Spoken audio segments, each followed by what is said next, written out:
Oh, we have the Schempp Rock and its predecessor, the rock salt. This knife was developed from knives I used in cutting competition. I competed in a competition in the Oregon Knife Show for quite a few years in rope cutting. And I developed the blade somewhat from that task because we're trying to cut as many ropes as possible.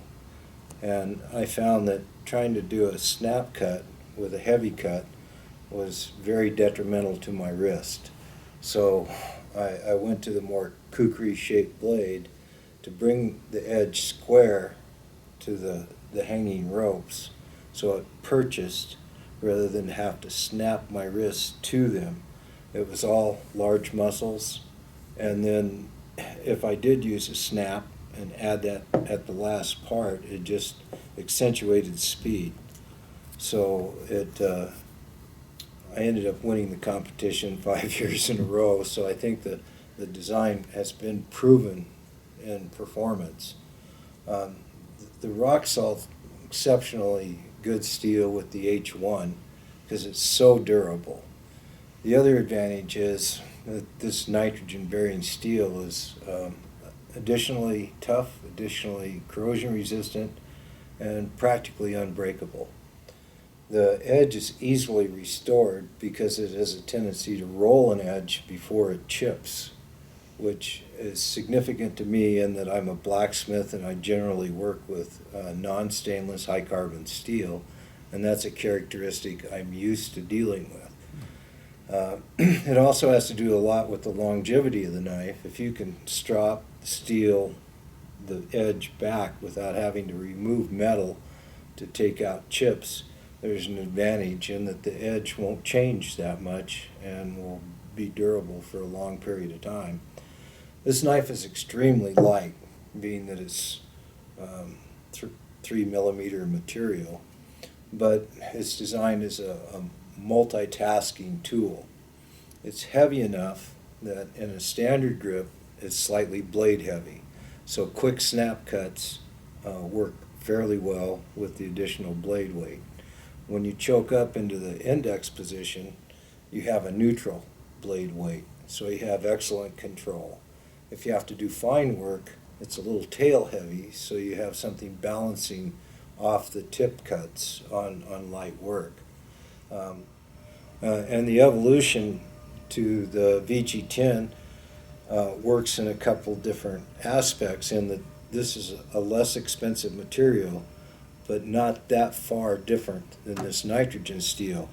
VG10 was developed as a grafting knife steel that was stainless. Normally it was, Hitachi blue or white steel, and it could get a little sharper, but it would corrode. And that caused problems because you don't want tissue disruption in any graft when you're doing tree fruit grafting, because it's a good place for bacteria infection for the tree. So it works very well and has a very fine grain structure, and it also has the ability to roll before it chips. So often you can maintain this edge with stropping or steeling without having to remove a bunch of material and change the shape of the blade. But VG10 is one of my favorite steels just from its ability to maintain it with the least amount of effort and at a very high sharpness. Most of the effect of the edge grind has to do with the actual thickness before it is sharpened. And if you actually see that, we have a shoulder, but it's back 3/4 of an inch, most of the effectiveness of the cutting of the knife is determined in the first 100,000ths back from the edge. And with Spyderco, they're so good with their edge geometry, it would really be pretty hard for somebody in a blind test to tell the difference between the two. But this is hollow ground because both sides are ground at the same time. Whereas VG10 being a martensitic steel, they grind one side, put it in a fixture, and grind the other side.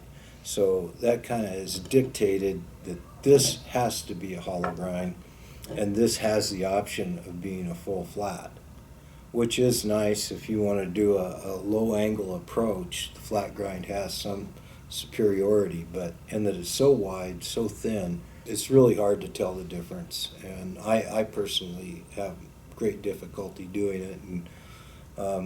But the cutting competitions have been great as far as makers understanding edge geometry.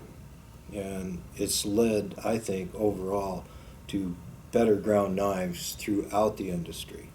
So it is definitely a benefit. And Spyderco, with their extensive testing, understands this. You know, the Catra doesn't lie, and it's not human influence. So it's a very good way of doing business and making knives.